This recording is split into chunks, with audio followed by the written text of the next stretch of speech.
At my birthday party, my mom stood up and said loudly enough for the whole room to hear. That sentence alone probably tells you this isn't going to be a happy story. My name is Lena. I had just turned 27, and I thought I was finally at a point in my life where things were good. I had a boyfriend I trusted, friends who showed up for me, and a job that, while not perfect, kept me on my own 2 feet. So when I planned a birthday party at my apartment, I expected laughter, cake, and maybe a few embarrassing stories. What I didn't expect was for my mom to stand up, tap her glass, and ruin everything. At first, I thought she was going to make a toast. People quieted down, smiling, waiting for some sweet, maybe slightly awkward proud mom speech. Instead, she cleared her throat and said, "Lena has a secret. And since she's surrounded by the people she loves, I think it's time they know." The room froze. My boyfriend Cole looked at me, confused.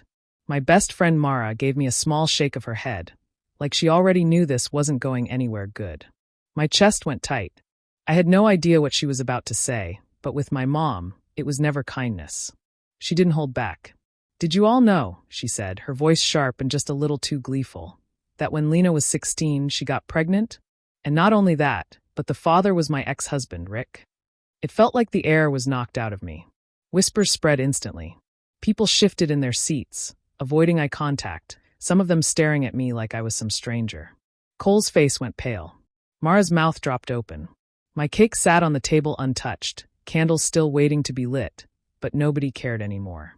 I wanted to disappear. My mom knew exactly what she was doing. She had taken the most painful, private part of my life, something I had tried to bury, and thrown it in my face in front of everyone. And she looked proud of herself while doing it. "Mom, stop," I managed to say, but my voice cracked.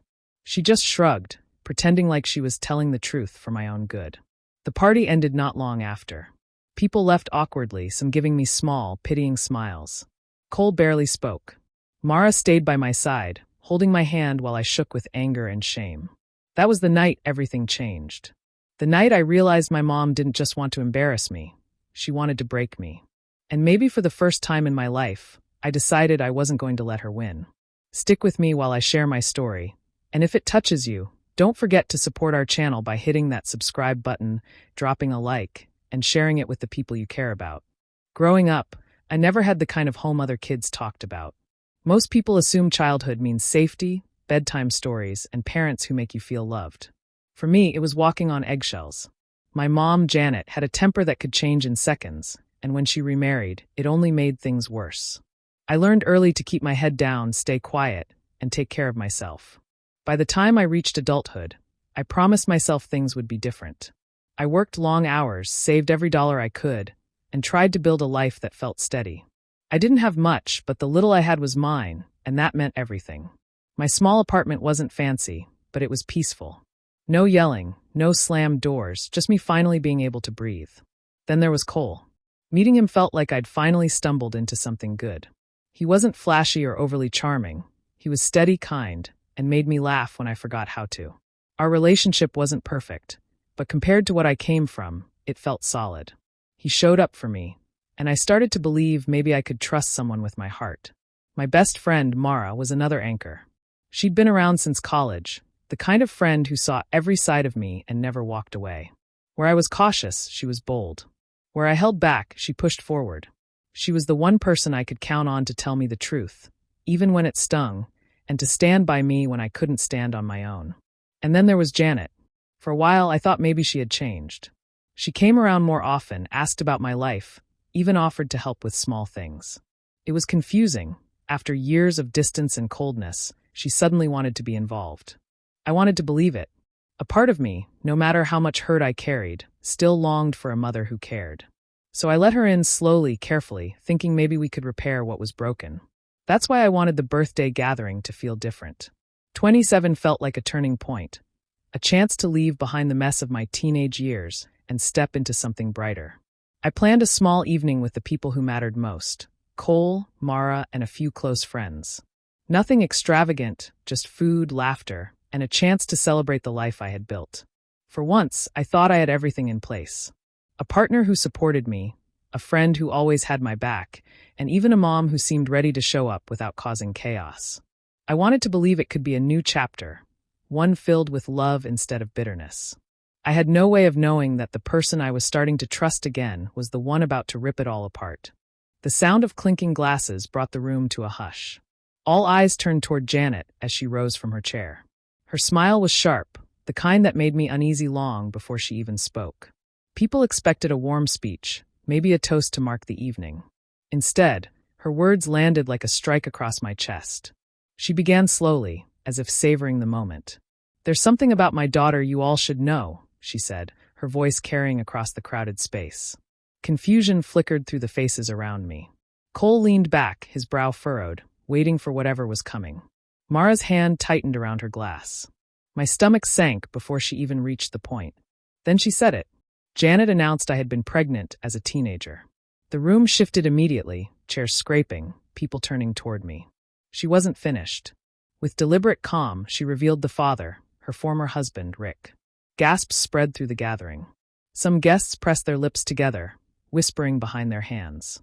A few exchanged horrified glances, as if the floor itself had given way beneath them. My throat burned, but I couldn't find words. Cole sat frozen, his face pale, his jaw tight. His eyes darted to me, searching for confirmation or denial, but I couldn't move. The silence between us said everything. He looked betrayed, though I had never hidden anything from him. It was simply a part of me I had never had the courage to put into words. I wanted to run, but there was nowhere to go. Every pair of eyes landed on me, weighing me down, stripping away the layers of safety I thought I had built. My body felt heavy, my heart pounding so loud I thought everyone could hear it. Janet stayed on her feet, watching the chaos she had created. There was no sympathy in her face, no regret. Her expression was satisfied, almost proud. She had thrown me into the fire, and she wasn't about to pull me back out. A nervous laugh broke out in the corner, quickly silenced when people realized the gravity of what had been said. The air grew thick, heavy with judgment and disbelief. My skin burned as though every stare left a mark. Cole finally spoke, but his voice cracked. "Lena, is this true?" His question was low, filled with a mix of confusion and hurt. I opened my mouth, but the words wouldn't come. The story wasn't simple. It never had been. But there, in that moment, surrounded by people who were supposed to be celebrating with me, it felt impossible to explain. I felt exposed in a way I had never known, as though my most painful memory had been dragged out under a spotlight. Nothing about the night resembled celebration anymore. What was supposed to be joy had turned into humiliation. And Janet stood there, calm and collected, as though she had accomplished exactly what she came for. The silence after Janet's words didn't last long. One by one, people began excusing themselves. Chairs scraped back, coats were pulled from hooks, and half-hearted apologies slipped out as guests hurried toward the door. No one wanted to be the last one in the room. The night I thought would bring closeness ended with backs turned and footsteps fading down the hall. The few who lingered avoided my eyes. Some muttered, "Take care," as they passed me, but their faces carried discomfort, not compassion. The door closed behind the last guest, leaving only a hollow echo where laughter had been. The smell of food still filled the apartment, but it was untouched, forgotten like the candles that never got lit. Cole stayed seated, but his distance was worse than the empty chairs. His arms were crossed, his gaze fixed on the floor. When he finally looked at me, it wasn't with warmth. His eyes were sharp, clouded with doubt. He didn't speak, yet the space between us said more than words ever could. I reached for him, but he leaned back slightly, as if my touch might burn. That tiny movement split something inside me. We had shared so much, and yet now, in this moment, I could see the wall rising between us. The man I thought would stand by me was retreating, one step at a time, though his body hadn't left the room. Janet, meanwhile, acted like she was the injured party. She sighed loudly, shaking her head. "I didn't want to do this, but it had to be said," she declared. Her tone was self-righteous, as though she had sacrificed her comfort for the sake of honesty. "Better the truth come out now than later," she added, painting herself as the brave one in a situation she had created to cut me down. She dabbed her eyes with a napkin, pretending tears, but her posture betrayed her. She stood tall, shoulders squared, basking in the attention. To anyone looking in from the outside, she might have seemed like a mother weighed down by duty. But I knew her too well. This wasn't protection. It was punishment. My chest ached with a weight I couldn't shake. The betrayal wasn't only in what she revealed, but in the way she twisted it into an act of care. She wanted me broken, and she had chosen the perfect stage to make it happen. I looked around at the aftermath. Half-empty glasses, plates of food nobody touched, decorations that suddenly felt childish against the heavy air. Everything I had hoped for the night, connection, celebration, belonging, was gone. All that remained was shame, carefully orchestrated by the one person who should have defended me. In that quiet, I realized something undeniable. Janet hadn't just embarrassed me. She had wanted to destroy me. And standing in my own living room, surrounded by the wreckage of a night I had planned with love, I felt my heart splinter in a way I had never known before. The apartment was quiet after everyone left, but it wasn't empty. Mara remained, sitting close, her presence steady like always. She didn't fill the silence with empty phrases. Instead, she placed her hand on mine and said softly, "You didn't deserve that." None of it. Her voice didn't shake, and somehow that strength kept me from collapsing right then. Her words sank deep. I wanted to believe them, but part of me struggled. Pain had followed me for so long that hearing kindness almost felt foreign. Still, Mara didn't waver. She stayed through the awkward pauses, through the mess scattered around the room, through the tears I tried and failed to hold back. As the night dragged on, memories I usually kept buried pushed their way forward. I thought of the cutting remarks Janet used to throw at me when I was younger. Comments about my looks, my worth, my choices. Nothing I did was ever good enough. If I succeeded, she found a flaw. If I stumbled, she magnified it. Her voice had followed me into adulthood, echoing in my head long after I left her house. Worse than her words were her loyalties. Time after time, she sided with men who mistreated me. She gave them excuses, turned a blind eye, or worse, defended their actions outright. She wore the mask of a protective mother when others were watching, but behind closed doors, she abandoned me. Every wound I carried had her fingerprints on it in some way. Sitting there, facing the wreckage of my birthday, it became clear that this wasn't a one-time cruelty. It was the final act of a pattern that had defined my life. Janet had stripped me of dignity in front of everyone I cared about, and she did it with purpose. She wanted me crushed, smaller than ever. But as the hours passed, something shifted inside me. The ache didn't fade, but anger rose up and burned hotter. If she had hoped to see me broken, she miscalculated. For the first time, instead of shrinking under her power, I felt the urge to push back. Mara noticed the change in me. She didn't question it, didn't tell me to let it go. She just looked at me with that knowing expression and said, "You've survived her before. You can do more than survive now." Her faith lit a spark I hadn't felt in years. The idea formed slowly, but once it was there, it wouldn't leave. I couldn't undo what had happened at the party, but I could make sure Janet paid for the damage she caused. Not through screaming or begging, but by exposing her the way she had exposed me. I wiped my face, sat straighter, and felt a strange calm settle over me. If my mother wanted war, I wasn't going to hide anymore. That night, in the ruins of what should have been a celebration, a plan began to take shape. The next morning, I woke with a different kind of energy. The humiliation still clung to me, but beneath it, there was a steady drive. If Janet wanted to drag my secrets into the light, I would pull hers out too. The difference was hers weren't scars, they were crimes. I started with the stack of unopened envelopes on my kitchen counter. Bills, statements, letters I hadn't paid much attention to before. I went through them one by one, looking for anything unusual. It didn't take long. A credit card statement arrived under my name, but I had never applied for it. Charges filled the page. Luxury items, hotel stays, and restaurants far beyond my budget. My stomach turned. I checked more accounts and found the same pattern. Janet had been using my information, piling debt onto me while keeping it hidden. No wonder I had been turned down for better housing and car loans over the years. She had stolen my future piece by piece, and I hadn't even known. That discovery should have been enough, but I couldn't stop there. If she had betrayed me financially, what else was she hiding? I decided to dig deeper.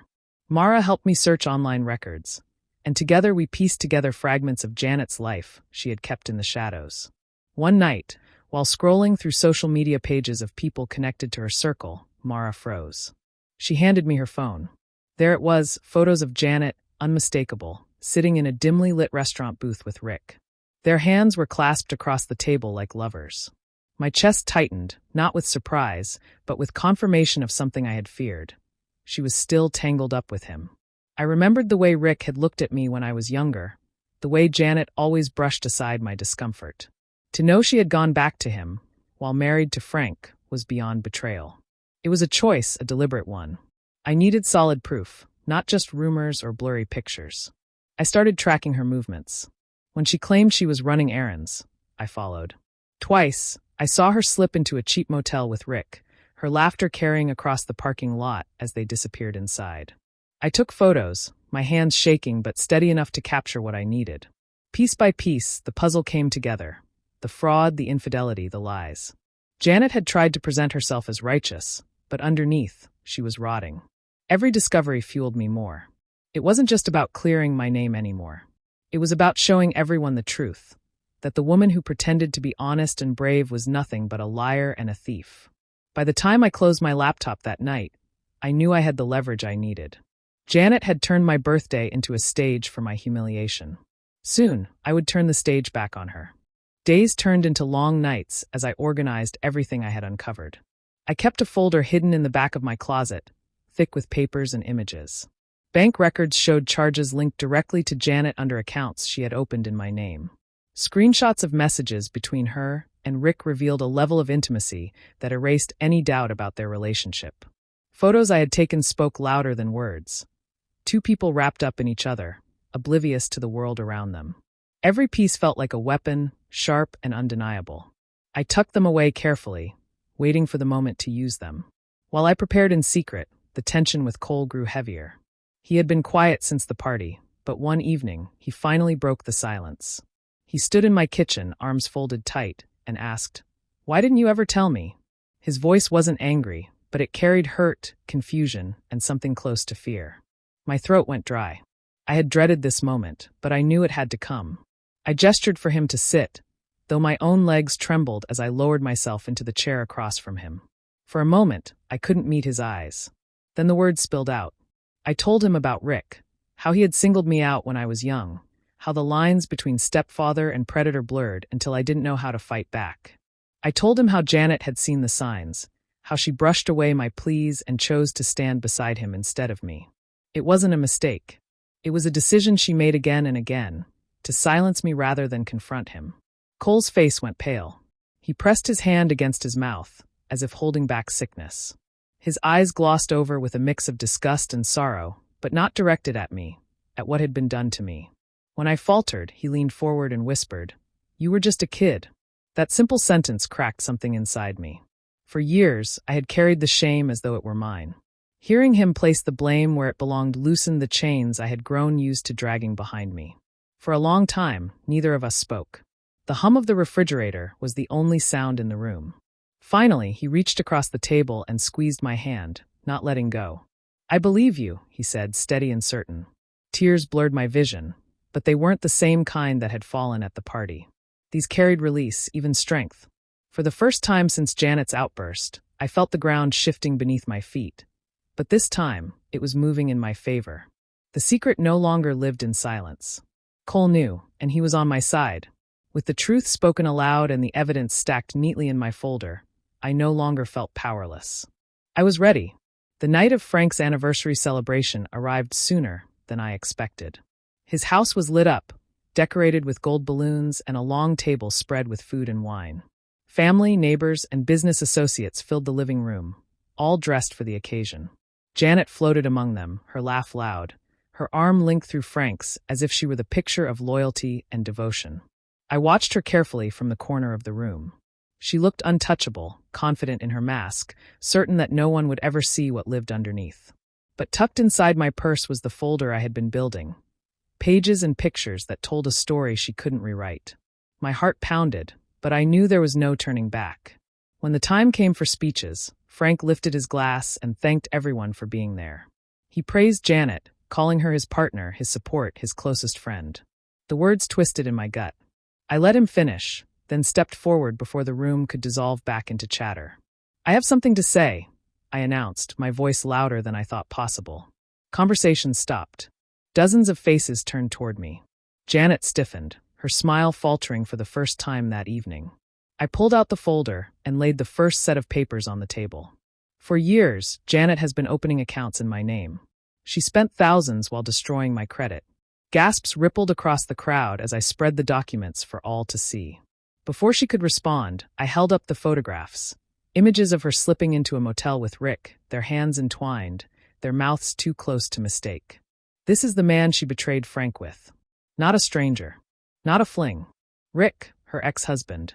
The same man who once lived under her roof as my stepfather. The room fell into a stunned silence. Frank's face turned a deep shade of red. He snatched the photos from my hand, his eyes darting over every detail. His voice cracked when he shouted, "How long has this been going on?" Janet reached for him, but he shoved her hand away. Murmurs spread through the guests, disbelief giving way to disgust. I pressed on, refusing to let her regain control. And when I was a teenager, she knew exactly what Rick did to me. She saw, and she chose to protect him instead of me. The crowd's reaction was immediate, gasps, heads shaking, whispers sharp as knives. Janet's mouth opened, but no words came. For the first time, she looked small, cornered, stripped of her armor. Frank's rage filled the room. He slammed the papers onto the table, his voice booming. "You humiliated me. You humiliated all of us." The man who once adored her now glared at her with nothing but fury. In that moment, the shift was complete. The woman who had paraded her power at my expense now stood exposed, trembling in front of everyone. The humiliation she had crafted for me was hers to carry now. The tables had turned. The aftermath unraveled quickly. Within days of the anniversary disaster, Frank packed his belongings and moved out of the house he had shared with Janet. His lawyer filed papers almost immediately, demanding dissolution of the marriage. The man who once spoke of her with tenderness now refused to even utter her name. The divorce stripped her of comfort and security. She lost the home, the car, and the social standing she clung to so tightly. Rick vanished not long after. Word spread that he had skipped town, avoiding the whispers and the angry stares that followed him everywhere. Neighbors muttered about him in grocery store aisles, co-workers cut ties, and the last traces of his presence faded with his hurried departure. The disgrace clung to him like a shadow, and he ran from it the only way he knew, by disappearing. Meanwhile, Janet's carefully constructed image collapsed. Creditors came calling once the fraudulent accounts under my name were exposed. Her signature was on documents she thought no one would ever see. Legal trouble loomed, and the debts she had piled up swallowed the little she had left. Friends she once entertained at parties stopped answering her calls. The woman who thrived on control now lived in chaos, her lies crumbling into dust around her. For me, the weight I had carried for so many years began to feel lighter. The scars were still there, invisible but deep, reminders of the years I spent silenced and shamed. Yet watching the truth finally come to light gave me something I had never known before: relief. For once, the balance had shifted. Justice wasn't perfect, but it was real.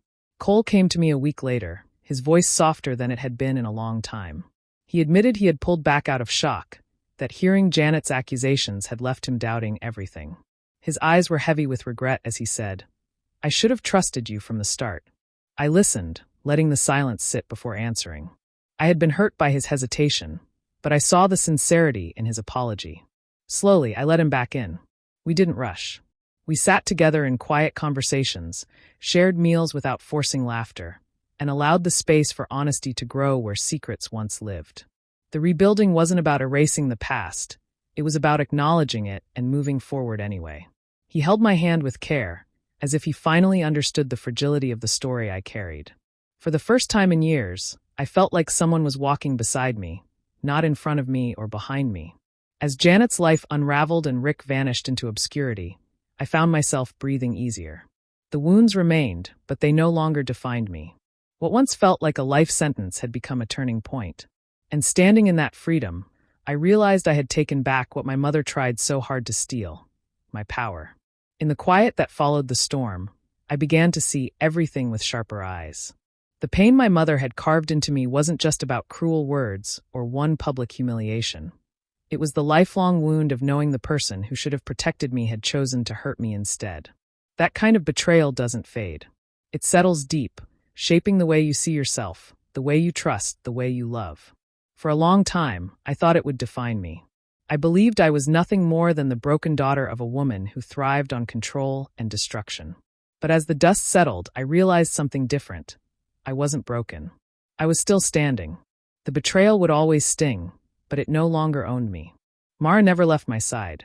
She showed up with takeout when I didn't have the energy to cook, cracked jokes when the heaviness threatened to pull me under, and sat with me in silence when that was all I could manage. Her loyalty was constant, not loud or flashy, but steady in a way that reminded me I wasn't alone. With her, I didn't have to pretend. And Cole, he came back to me with a gentleness I hadn't expected. He stopped asking for quick answers and instead listened. He didn't rush me to heal or push me to forget. Slowly, he rebuilt the trust that had cracked the night of the party. His presence grew into something solid again, not because he promised perfection, but because he showed up day after day, willing to try. Together, their support felt like a shield, one I had never known before. It gave me the strength to look at Janet not with fear or longing, but with clarity. Her life, once polished and powerful, had collapsed into shambles. She stood in the ruins of her own making, stripped of the lies she built around herself. I didn't feel sorry for her. For years, I had searched for a mother in her, only to find manipulation and cruelty. Now, I no longer needed her approval, her attention, or even her presence. She had poisoned so much of my life, but she would poison no more. One afternoon, I walked past her house, the lawn overgrown, the windows dark. I didn't knock. I didn't stop. I simply walked on, my steps steady, my head high. That was the moment I knew I was free. The scars of what happened will always remain, etched into the story of who I am. But they no longer define me. They remind me of the strength I gained despite them. I am sharper now, wiser, and stronger than she ever intended me to be. I walked away from her wreckage, carrying nothing of hers with me. My life was mine again, and for the first time, I felt fully in control of where it would go next. Do you think I was right to walk away from them, or should I have given them one last chance? I'd love to hear your thoughts in the comments, and don't forget to subscribe for more stories.